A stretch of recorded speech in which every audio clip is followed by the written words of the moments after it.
our treatment of the aggregate producer surplus is going to parallel the one that we have just done for the aggregate consumer surplus. So let's start by reminding you about a very basic thing that we learned in Unit 3, which is that if you have the supply curve for a firm, let's say for firm J at P, that tells you the supply of the firm at any price P, you can invert that and get the inverse supply function for that firm at any quantity J. That is the inverse demand function that we saw before. And remember that for the region with positive production is going to be equal to the marginal cost function of the firm. So the inverse demand function has that interpretation that for a firm that is maximizing profits, it reveals what the marginal cost is. Now let's ask, what is the meaning, the interpretation of the aggregate inverse supply function? So suppose that we look at a market, we observe, let's say, an aggregate supply function. So this is for the market that looks like this. From this we invert and we get the inverse supply function for the market. It's a function of x. The question that we want to ask is, what is the meaning of this value? What is it measuring? Okay?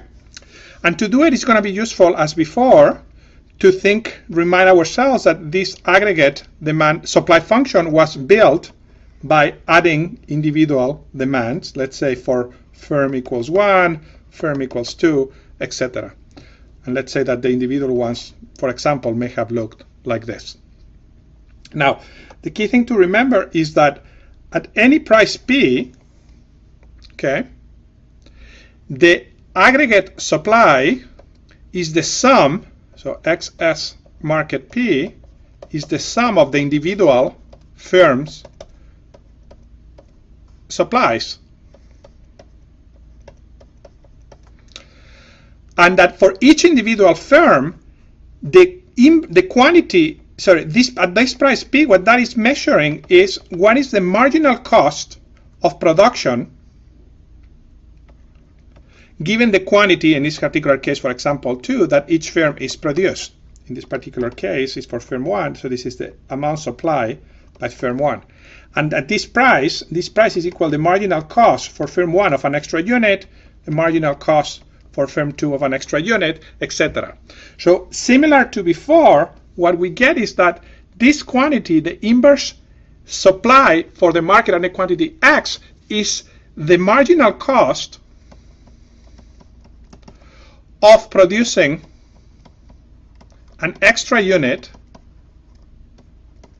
by any of the firms with positive production. Now let's look at what aggregate producer surplus look like. So the producer surplus for the market at price P, which is going to be equal to the sum over all of the firms of their individual producer surpluses at that price, just measures the total increase in profits for all firms from being able to participate in the market. Now, if we use the formula that we derived before, this is going to be equal to the integral from 0 to the amount that is supplied by each firm at price P of P minus the inverse demand function, supply function, for that firm, dx. And for exactly the same intuition that I gave you before for the case of aggregate consumer surplus that I'm not going to repeat here, we can write this as the integral from 0 to, for the market, the amount supplied at price P of P minus the inverse supply function for the market, dx. So we get that if this is the, let's say, the aggregate supply function for the market at price P, at this price, we get that, so this is the price, this area is the producer surplus for the market at price